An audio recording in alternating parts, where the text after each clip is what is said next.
Hello, good evening. Why am I smiling? Why am I laughing? Because this is a really messed up day today.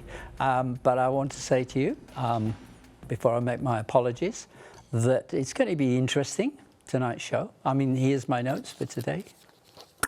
Oh, what happened?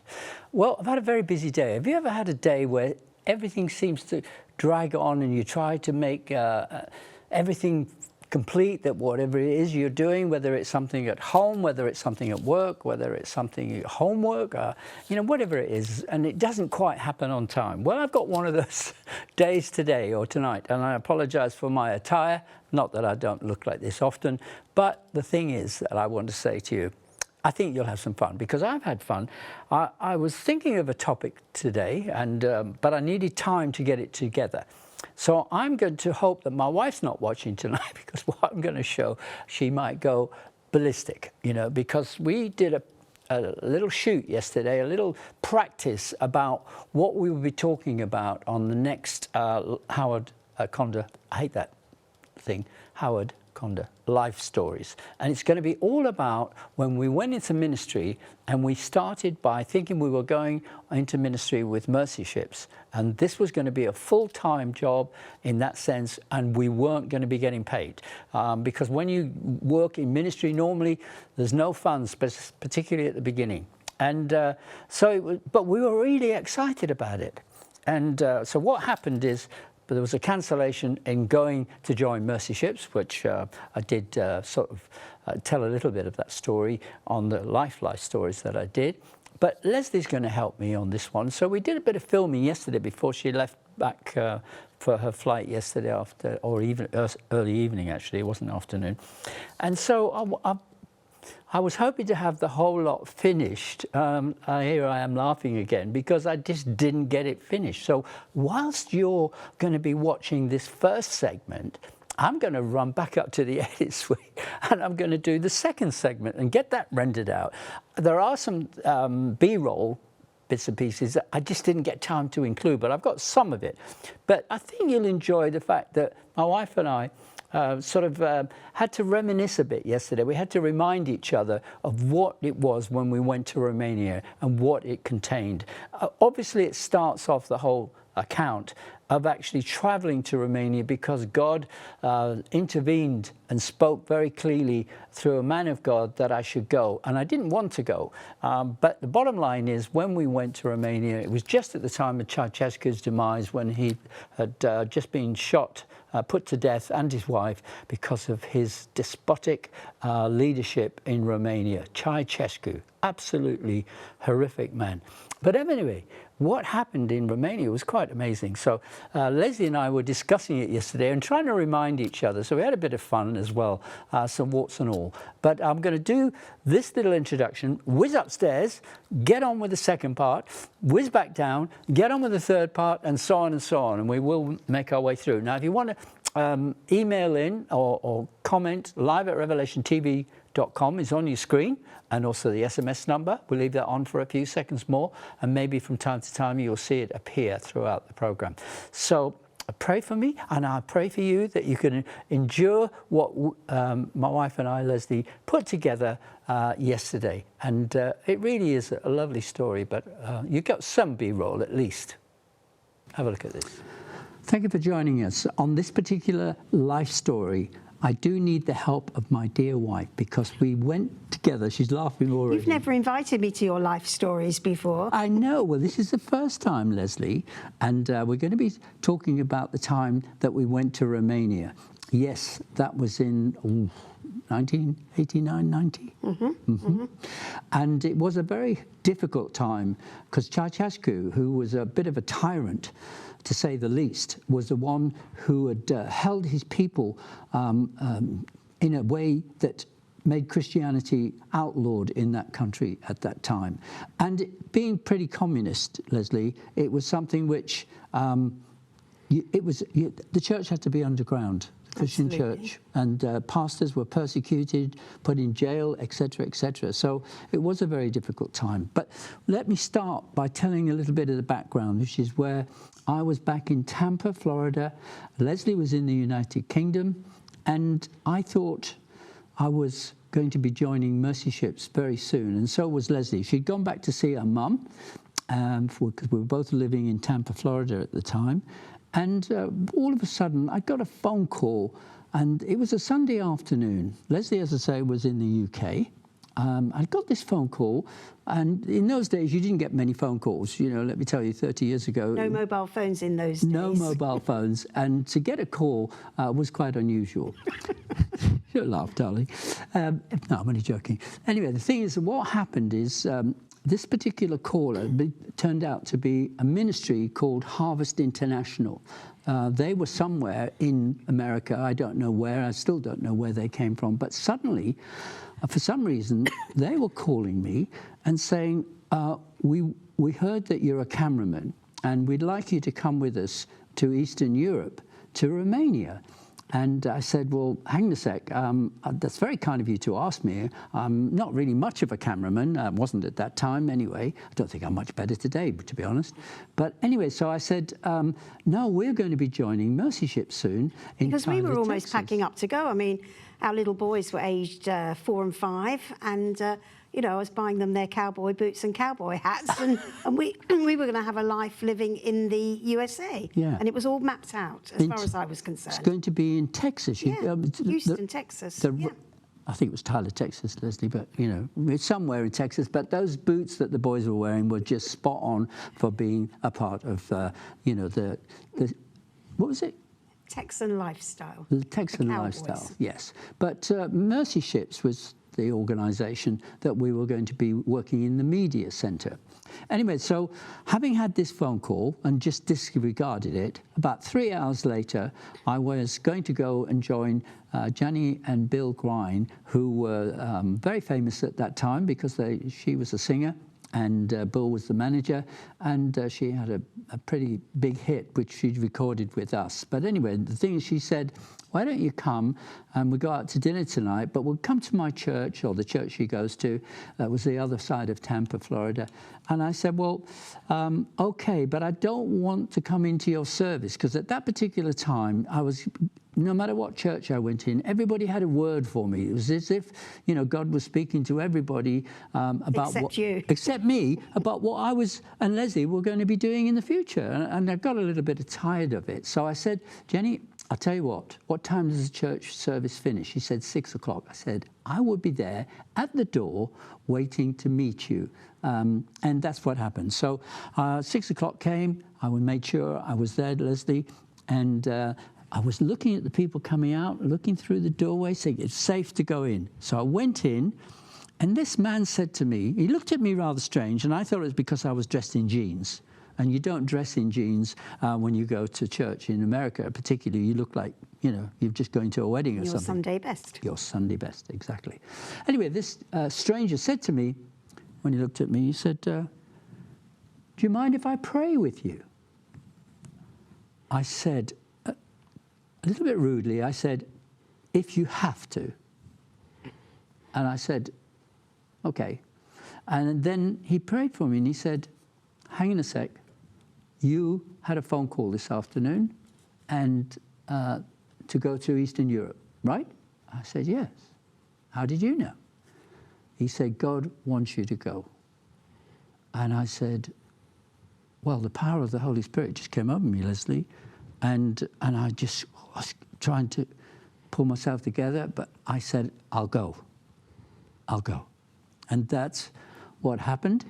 To change the whole of things. But what was funny, Lesley, was Jenny Grine said to me, and Bill, you're not going, Howard, are you? And I said, you bet I'm going. Doesn't matter. It was, 7,000 miles away from where we were, or where I was at that time.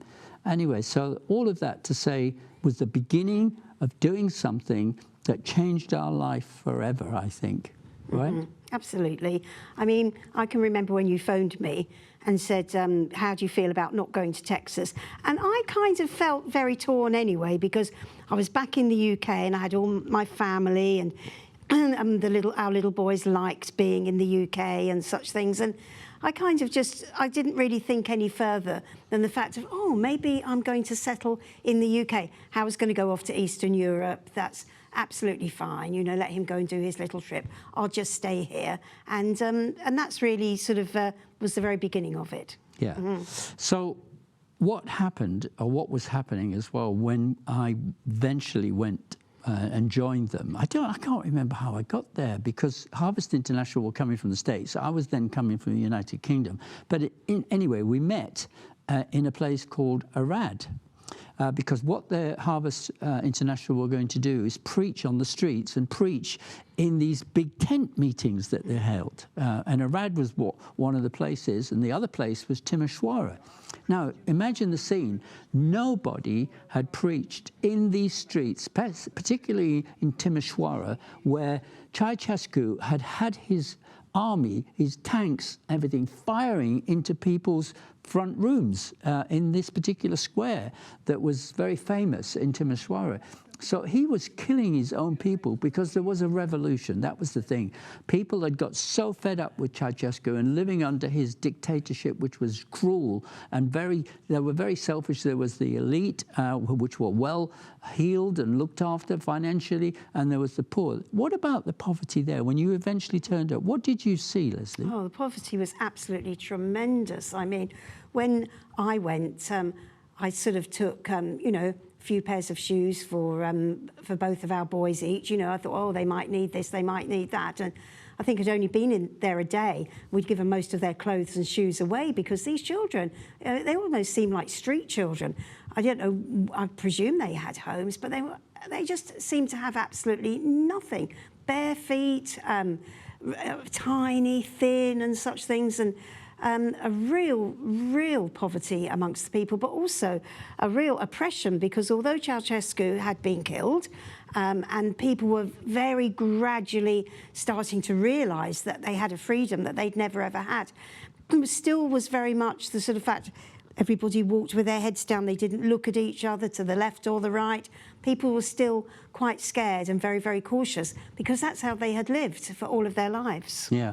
Well, we're jumping ahead a bit, but let me just bring you back to the time when I'd gone on my own, and what I saw was, for the first time in a generation, was the people were on the square in Timosura, on their knees, hearing gospel message from Harvest International and their speakers. And the pastor, can't remember his name, but he was so lovely. He was perfect for this. He had such a heart for people.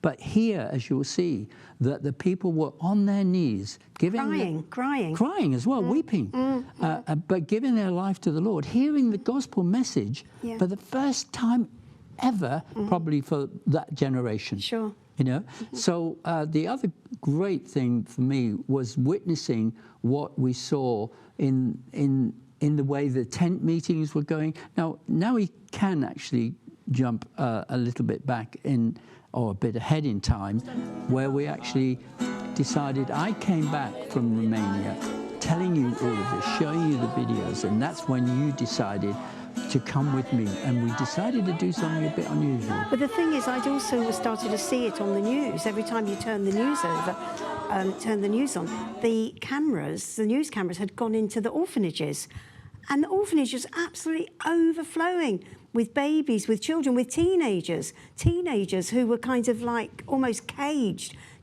Children who just did nothing but rock backwards and forwards, and you know, and I thought, wow, I don't need to go to Texas. I could quite live here, and I could work with all these babies and these little children.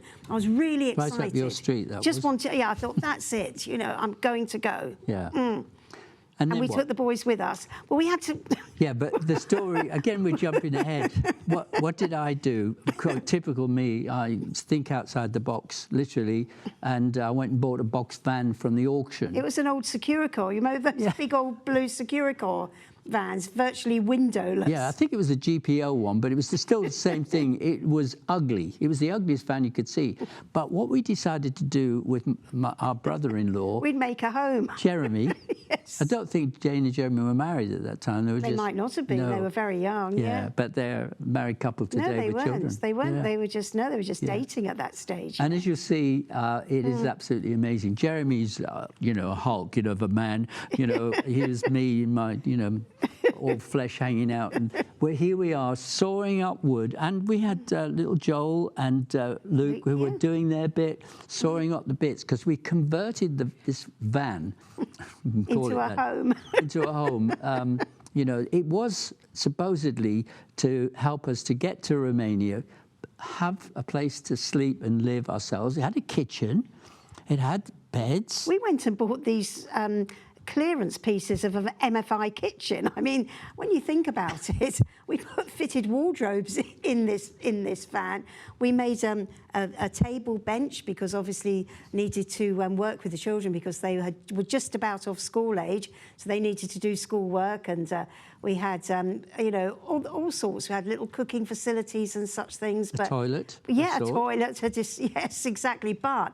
And we thought it was fantastic. But you know, the problem was, didn't realise it, the van was so heavy. Well, exactly, with that kitchen. Like, all the woodwork that was in there and everything that we'd done just added to the weight. But then we decided that we needed to fill it, not just with ourselves, but with aid for Romania. We couldn't go empty-handed. So we started to collect from friends, family, church. We started to buy things. I mean, every single thing from soft toys to baby grows to children's shoes, anything we could get. We had that van. It was stuffed from top to toe. And there were our little boys sitting. I mean, when you think about it in those days where, you know, today you have seatbelts and such things, they're just sitting in the back of the van playing with their little Ninja Turtles and things and running round as well. But they were playing music. And they were listening to it, but you had them doing the homework, so they were quite well busy, doing that. But here we going from this Thames Ditton in Surrey, yes, getting a ferry across to, I suppose, to France, and then on journey. We didn't even think about the fact that we could have broken down. I know. You know, I mean, well, I remember the next door neighbour saying to us, she said it won't even get up the hill. Yeah. It was up the hill. We said we're going to Romania in it. It's only what? How many? It's probably about 3,000 or 4,000 miles. Well, we went through so many countries. I can remember going through France, went through Germany, went through Austria, Hungary, into Romania. Yeah. So it's a long time it took. It was, it did. But you were so brave. You were driving as well. Yeah, and I was doing a little bit of filming about what was going on from the back of the van. Yeah. But all of that, because in fact, let's go to a little video because you were preparing to actually, with all the clothes and everything, and I've got that on video. Have a look at this. 5, 4, 3, 2, 1.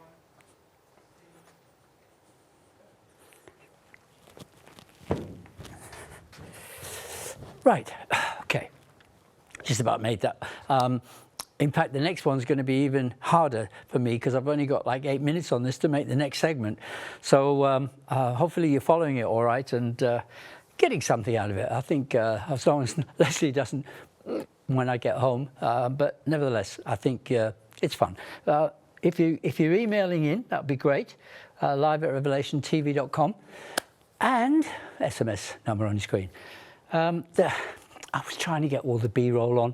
I don't have a lot of time to get the B-roll on, but I've got some of it, as I say, and hopefully you're following it was an amazing experience. I can't tell you, I think we spent about a total of 4 months there, helping the orphanages, helping the hospitals, helping even some of the churches. I remember being in a taxi, which is very rare over there, because that was a luxury to get a taxi. And there was 2 people from different churches, and they were all trying to make me join them, if you like. And I remember when one of the questions that one of the people from one church said to me, "So which faith do you belong to? What are you, Pentecostal, Presbyterian, whatever it is, and all of that? And who do you belong to? Which church?" And I said, "I don't belong to any church. I belong to God." And the taxi man said, "Good answer," and pretty good English as well for a Romanian. But anyway, I'm going to whiz back upstairs. We're going to go to this second segment, I believe it is. It is short, so just pray I get back in time. All right? Take care. Enjoy. Well, the next part is that we have to leave Mum, Auntie Mary, and your sister Jane, and Jeremy as well. And we're driving off, and God knows how we were going to get there. but we did by the grace of God. But what happened next when we arrived? Oh, I mean, and it was a time, you know, where Romania had such a bad reputation that it was, you know, very, very dirty, and AIDS was prevalent in those days. And we were told, don't ever take your children to the hospital in Romania.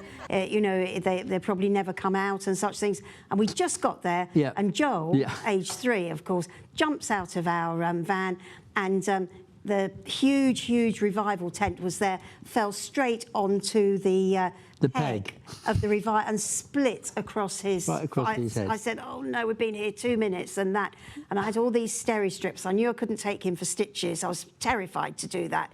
And so we bodged it above his eye, bodged it with all of these steri strips and a huge plaster. And I said, that plaster's not coming off until we leave Romania. Yeah. But it was...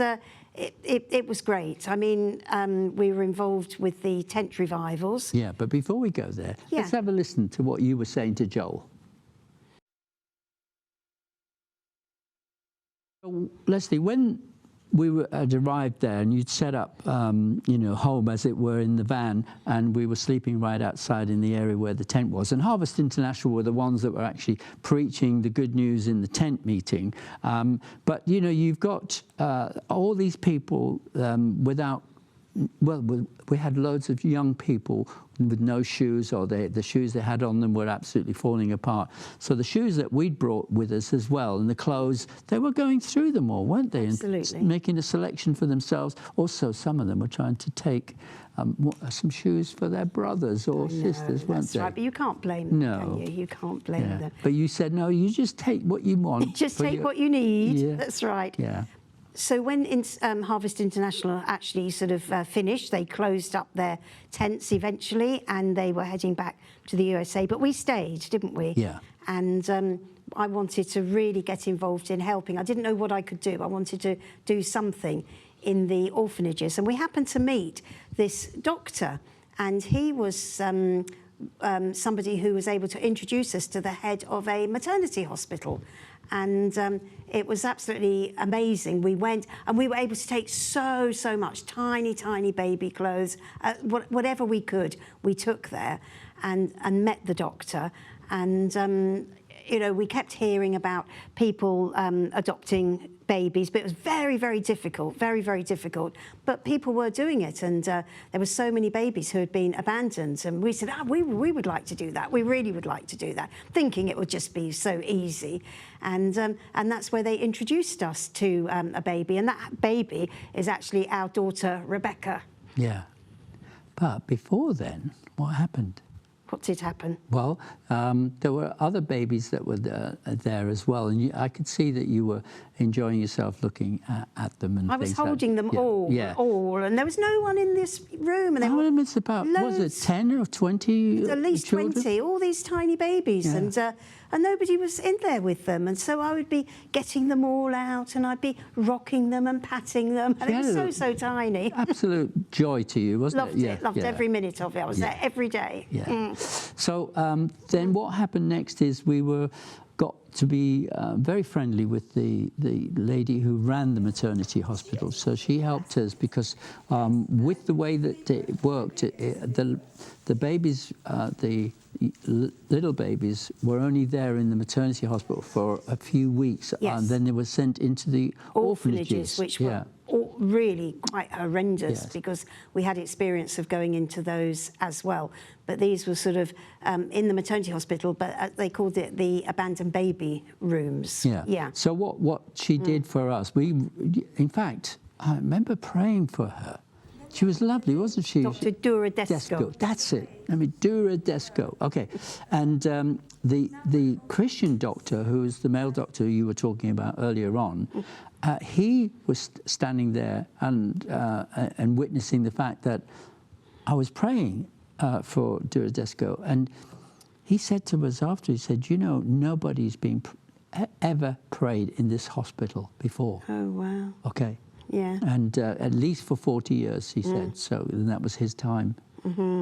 So something happened that was breaking the mold there. We had such a good relationship with this maternity doctor that she kept Rebecca from going into the orphanages, Into the main orphanage, yes. because that's where the babies would have ended up being neglected, and they were doing this rocking movement, which was really, really sad.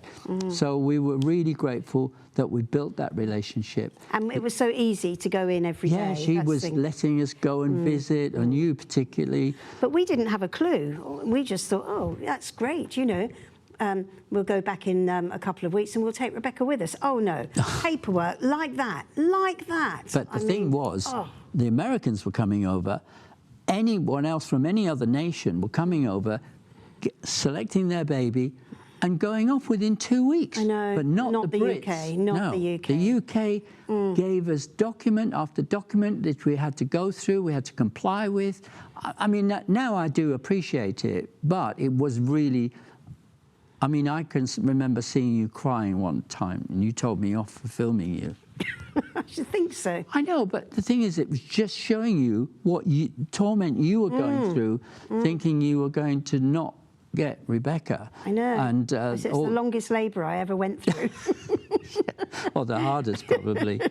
That's true. But meanwhile, what else we were doing is visiting the orphanages. Yes. And you loved that as well. I've got video of you, you know, going into different orphanages. But some of them, I'd gone in with another organisation. What was her name?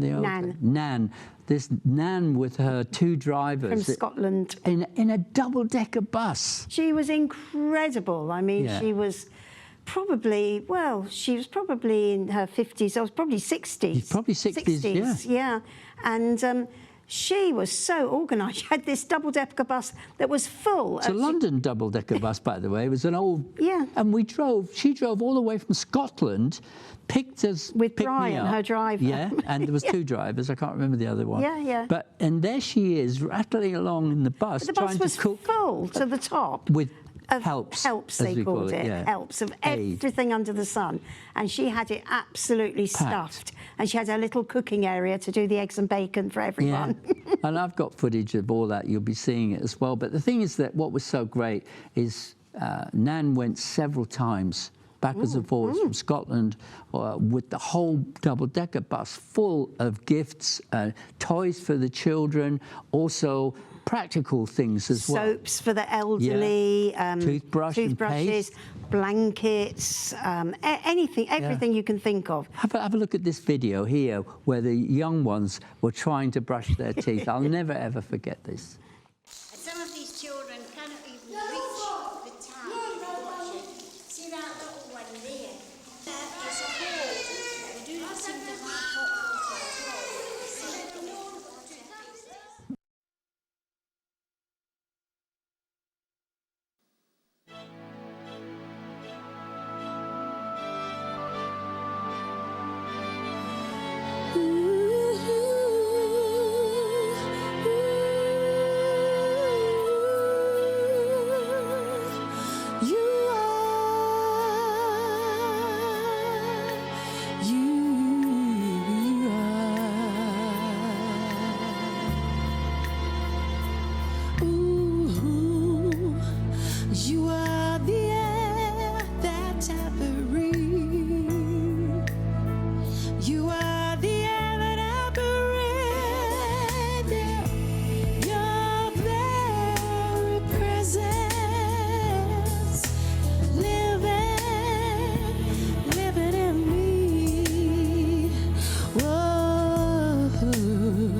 You are my daily bread, my daily bread. He is my daily bread. Yeah. Your very word spoken to me, spoken to me.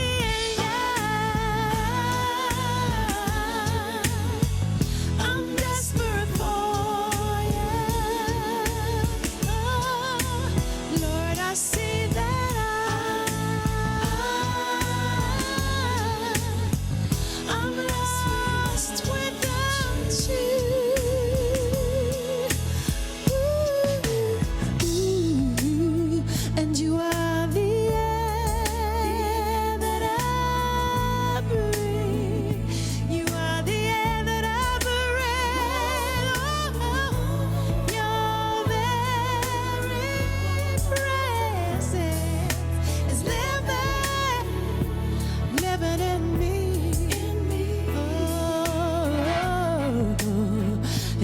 are my daily bread, my daily bread. You are my daily bread. Oh, your very word spoken to me, my Lord, and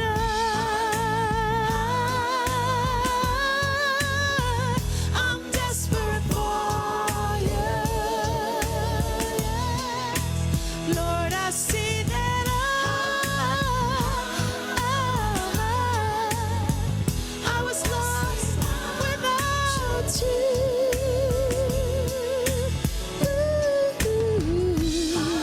Oh, I'm desperate for you. More and more of you. Yes,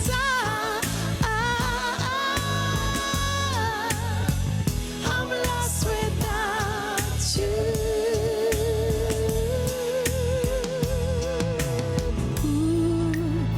And you are the air that I breathe.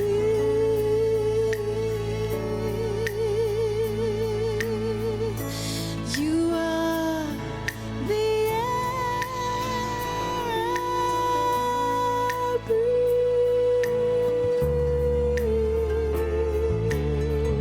So beautiful. Our Father, who is in heaven, so precious is your name. Reveal who you are, Father, and set the world right. According to your will, do what's best here on earth as it is in heaven. Bless us each day with our daily bread, and forgive us each day, Father, with you, and with forgiving others. Keep us safe from ourselves, and keep us from the evil one. You're in charge. You can do anything you want. You are all the power. You are all the glory. You blaze in beauty forever and forever. Amen.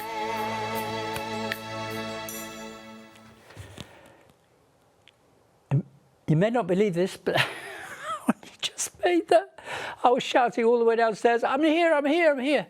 Okay, we do have another segment, follow this as well, and more, and then another short one, I think. Live at revelationtv.com, there are some emails and texts that are coming in. I'll try and get to that. Oh, you know, don't worry, I'm not going to say I haven't eaten all day, because that sounds like a big sob story. But don't take any notice of that, okay? I'm losing weight, which is really good. I need that because the lift's not working and you get trapped in that. So whatever it is, I want you to enjoy this program, and it's really good. I think we have the next segment. Do you have it unloaded? Upload it. I've got to keep talking. I've got to keep talking. I'll keep talking. You keep talking, and all my guests can keep talking as well. And you at home are going to hopefully see this in its segment 3, I think. Have a look at this. After all this, Lesley, I mean, we'd been there probably at the first time, what, 2 months or something? At least 2 months, yeah? yes. I'm still frustrated because we couldn't, well, there's always one more document. If I ever heard, oh yes, but one more document, and then you were on the phone to backwards and forwards to the UK, speaking to people, and that you had to book a call, and that take hours to get a call. But we learned that we had to get this thing. It was called a home study. Yeah. And we both had to be in the UK to go through this whole performance to see whether we would make suitable parents. But we already had 2 little boys of our own, and nobody came to ask us whether we could fill in all these forms to see if we would be suitable parents to our own children. But because it was going to be a child that we wanted to adopt, we had to go through the hoops. I mean, we were interviewed together. We were interviewed separately to make sure that our stories tallied. We had to show our how much money we had in the bank, which wasn't very much. We had to get solicitors involved. We had to get notaries involved. We had to have so many documents. And when we had the majority of the documents, that's initially you went back with Nan, I think, on the bus again. Yeah. Well, we made several trips. You did, I mean, of course, when we drove back, we were already sort of like, I suppose, getting used to the fact that we're having to comply with all the regulations. But that was the beginning, because when you went back, when we went back, I then either went back with Nan, or I think I drove a commercial truck, me and another guy. I don't know who the other guy was, but we took a whole truck full of help or aid, again, back to Romania. I did that trip so many times, 4 or 5, 6 times maybe.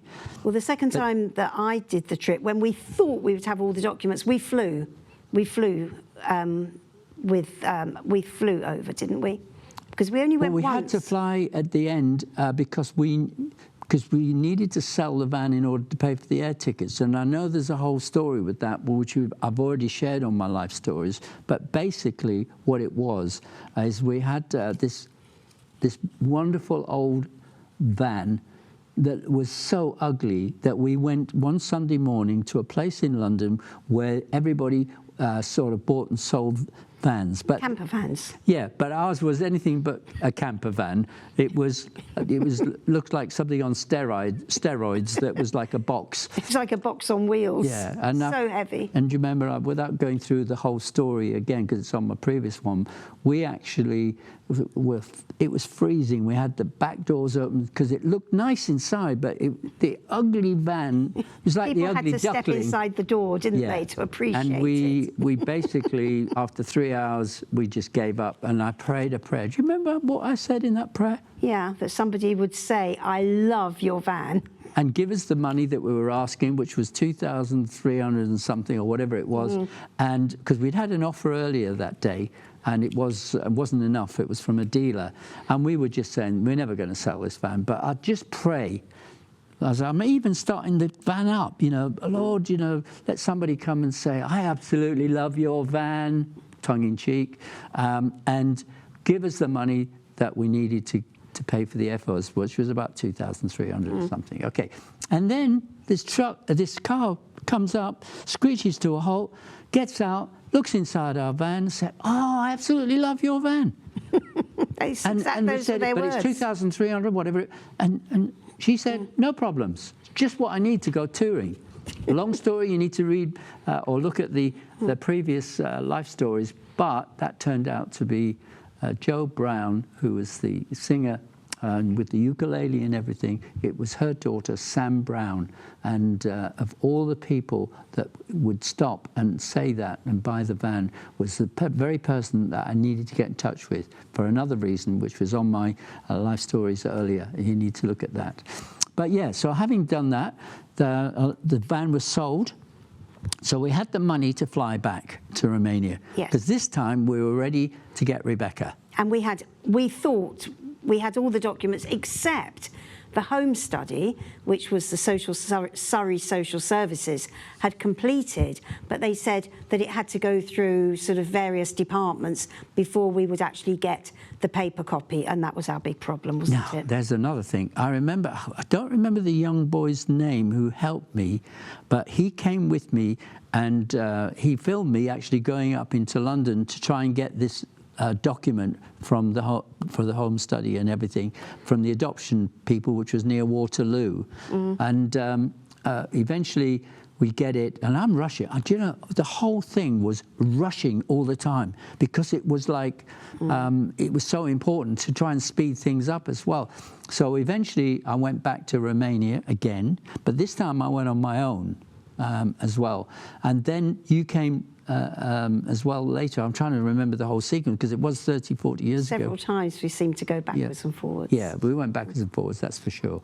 And the thing is that we were in Irad, which is where we adopted Rebecca. There was another thing where every time it was this one more document. Do you remember? Yes. And this was just the day before Rebecca's court case, where the court was going to decide, the Romanian court was going to decide if we could adopt Rebecca or not. And they said that the papers were being delivered to the British Embassy in Romania. Is that right? I think it was, yeah, I think you were right. It was. That's right. And you had to get to the embassy. Get a stamp. In the snow, which was about 10 foot deep. Oh, get a stamp, put on that, Yeah. and then I had to go to the Romanian offices there, which was, I've become, I think, second nature to me, like a home, because I was always visiting there. Again, you see me rushing. I'm always rushing everywhere because I had to get back for the court case, and it's a 12-hour journey on the train, but this was snow so high that when I got on the train, I could just see, hang on a sec, we just about make it. Your court case was in Arad, which is, 12 hours away. And what time in the morning was it? About 10? Yeah, 9, I think. Yeah. And I had the boys, and but I didn't. But by that next morning, you weren't even home. But there was no communication, no mobile phones, nothing. I didn't even know if you were dead or alive. I know. You'd gone off on this great old train. Right. The thing is, I actually got the train, but it got delayed, and when it also got up into the mountains, Derailed. It almost derailed. It had to come to a halt. The wheels were spinning, because of the snow and the ice on the road. Yeah. And I'm going, Lord, please, I have to be there for 9 o'clock in the morning. How am I going to make it? And I'm looking at my time. I'm going, how do you speed that up? But the Lord was saying to me, don't worry, Howard. It's all dealt with. And I'm going, what do you mean it's all dealt with? Oh, sorry, Lord, I didn't mean to be so rude. But I was getting so frustrated. This is the last document. This is the opportunity in the morning, have to be there for the court case. What did you do? Because there's no phones, I can't tell you. So Howard didn't turn up. I thought, oh, no. And we had friends that we had made, Romanian friends. And to go to the court, we had to take Rebecca's birth mother with us, and we didn't know whether she would turn up or not because she wasn't particularly reliable. But anyway, along she came, trudging through the snow. I mean, the snow was so, I've never ever walked in such deep, deep snow. I mean, and had to take our little boys with us, obviously no babysitters. And I got there, and we were about the 5th case. And I'm thinking, oh, Lord, please let Howard come back in time. I just didn't know where he was. He'd been gone for over 24 hours. And then there was a French family in front of us, and they went in, and I was talking to them. I said, just keep it, drag it out. I said, because we can't lose our slot. And they said, we'll do what we can. Well, eventually, of course, the judge called us, and there was the mother, and there was me, and there was our friend. And what was his name? Christy. Christy, that's it. Christy, bless him. And then the judge said, right, there's the mother. Where's the father? The adopted father. No. Oh, no, yes. Where's the father? So what happened? Christy said, I'm the father. He didn't, did he? And I looked at him. He said, I'm the father. Okay. But anyway, but Rebecca's birth mother said, we cannot locate the father, and we have tried. Okay, and so it was good. So and we have tried, and we've tried, and they said, well, they went through all the documents. I thought they're not going to notice. They're not going to notice that Howard's not there. No, the document that you had was it was more the document. It was more the. I thought they're not going to notice. He's going through all of this, and he's nodding, and then there's all this talk in Romania. And I thought, oh no. He said, where's the document that's got the seal? I said, oh. I said, well, it's not here yet, but it's going to be here very, very soon. I said, so let's just carry on because we're all here. I said, and it'll be here in an hour or so, and we'll just pop it in. And he said, okay. I could not believe it that Really? He said, okay. The judge said, okay. But didn't he make a promise that you had to make a promise that we deliver it by 3 o'clock or something? Yeah, well, absolutely, and I made the promise, yes, yeah. But you didn't still know how late I was going to be? I didn't even know where Howard was. I had no idea where he was. And I was already still panicking on the train going, I've definitely missed it because I'm not even there and it's getting to midday. So, Lord, what's happening? And the Lord's saying, Howard, everything's okay. And I'm going, just doesn't make sense. I said, maybe I'm in a dream or something. This is a nightmare at the moment. But just before 3 o'clock, you did arrive, went straight down to the courthouse, and I just said, we just need to submit this last piece of paper because everything's fine, everything's been done. And they were happy with that. And then we were able to pick Rebecca up, and then we were able to, the following morning we were able to pick her up, and then we had to get a passport for her, and that was another story in itself, because we had to make our way to Bucharest. I mean, and how far was Bucharest? A long, long way. So by the end of that day, we had the adoption papers, and we couldn't wait for the following morning where we were able to go and pick Rebecca up. And we were so excited, and Luke and Joel was so excited. And we waited so long for that. And so we went and picked her up, and then she stayed with us in our little tiny apartment that night. And then the following morning, we made our way to Bucharest, which is a long, long journey, where we were able to book into a hotel. I mean, we hadn't seen a hotel for I don't know how long. You're jumping the gun a bit. Let me just say that let's go back a little bit, because what was so good was what happened when we went to pick Rebecca up from the maternity hospital. Have a look at this. Don't know how to describe it. And after 2 months of visiting every single day almost to this hospital, today's the day. Where are we going? What are we going to do today? Visit her? No. What? Get her out. Get her out of here, that's right. Sorry, I'm laughing because I'm still running up and down the stairs, but thank you for your encouragement and your emails to see the funny side of this. That's why it's called The Late Show, because I'm always late. But anyway, the thing is that we got very little time, so I want to get on with the next one, which has only just popped into the control room very now, if you can think of it. Take it. Wait. So at last, we were able to pick her up, and there was quite a little party at the hospital, because they'd all, or maternity hospital, because Rebecca had been there a while, 4 months, and they'd all got to know her and were quite sad to see her go. And so we went back to the apartment, and we were able to use the people upstairs' phone to just phone a couple of family members and a very good friends of ours, just to tell them that we had actually achieved it. And then the following day, we did set off to Bucharest, because the next stage was to get her a passport. We couldn't fly her back to the UK without a passport. And we booked into this hotel in Bucharest. And we hadn't even seen such luxury. I mean, the hotel was very, very basic, but the lives we had been living, virtually all living in one room, you know, I mean, with no no niceties whatsoever for so long. And then we were in this hotel. Just to set the scene a little bit more, the shops had no meat. There were, there were hardly any shops. The milk, everything in the shops was like pretty much one shoe multiplied by 20. Yeah. There was very little things to actually wear or to eat, and there was rolls of fat, pig fat. That's all that they had, which, as mainly a vegetarian, I just didn't do well with.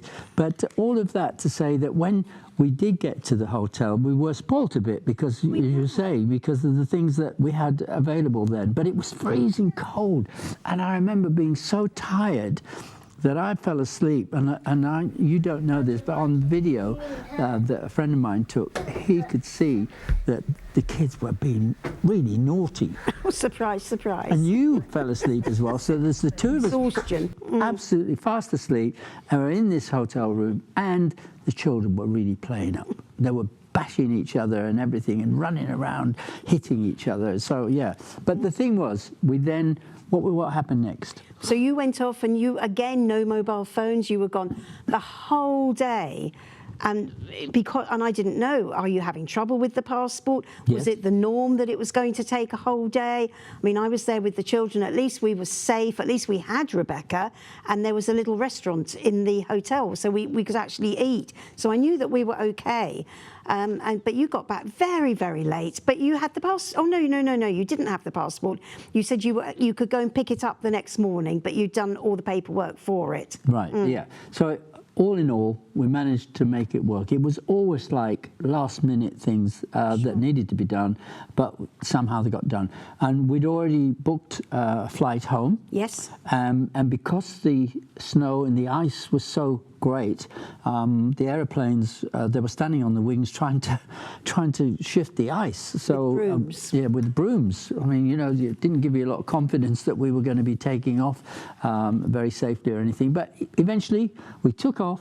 But we were at that airport for 8 hours. Were we? Oh. Freezing cold, no facilities, not even anything to eat or drink. I mean, we'd managed to find a few little snacks and things and baby milk. I was going to say, we did have the baby milk for Rebecca. Exactly, Yeah. in already made up in some bottles. But it was a long, long day and so cold, absolutely nothing for any of the children to do. But there was a lovely sense of camaraderie because there were about 8 families who were actually making the journey to England, USA via England. So they were going to be on our flight with adopted babies. A couple I can remember who were going to, I think it was Switzerland or somewhere. I remember them so clearly. Another one that were going very near to us in Surrey. Oh, and, yes. Yeah. Colin?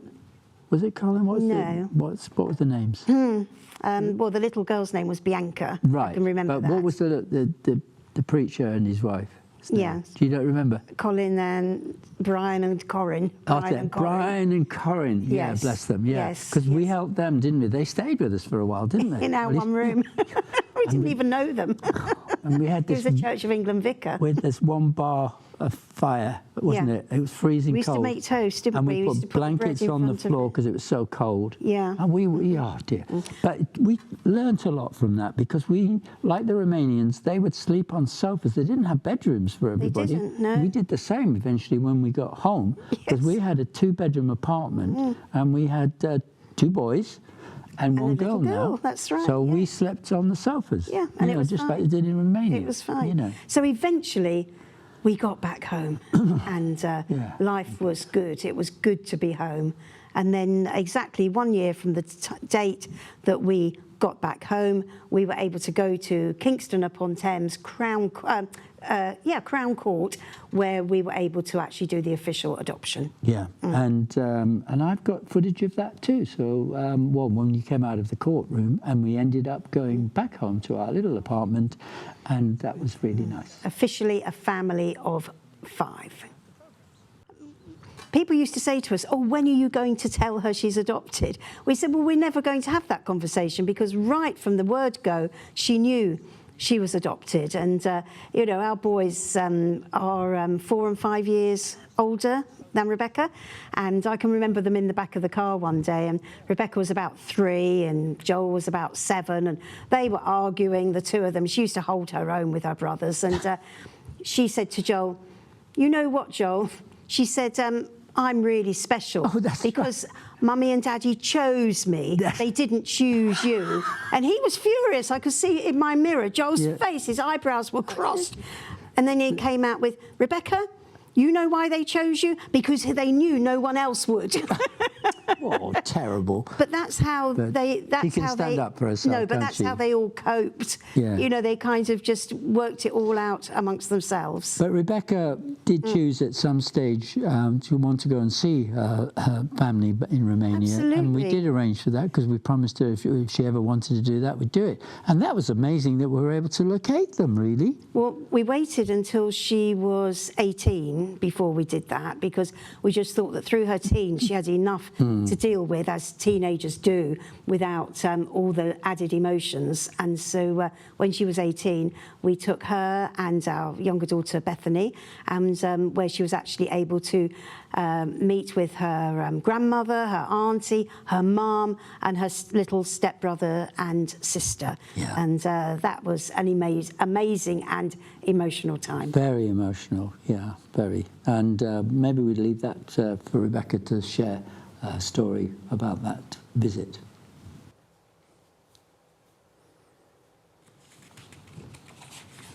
It's all the train journey and one more document. Of course, was the one more document. Romanian authorities, adoption agency, you know, toing and froing, selling the van. Yeah, orphanages. Yeah, I mean, you can talk a little bit more with, you know, the older boys' orphanage that you went to a few times. You can talk exactly, about that. yeah. Little Edward, bless him. Yeah. I always remember Edward. Yeah, so there is Rebecca, as I think she's now, what, 34 years old? And she's a lovely girl, lovely lady. And she's helping us at the studio and has been helping us with Revelation TV probably since around about the time she was 15, 16 years old. She's very good on camera. She's very good at directing.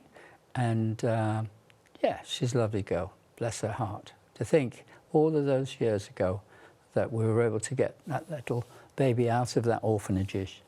And I just thank you as well. I don't know how long we've got, but we just about made it by the skin of our teeth. 45 seconds, oh dear. Great job, Howard. Really interesting, says Robert. Thank you, Robert. And the show is fantastic. So great to see and hear what the Lord has done with you both. Blessings, Cram. Thank you, Cram. And that one's not relevant.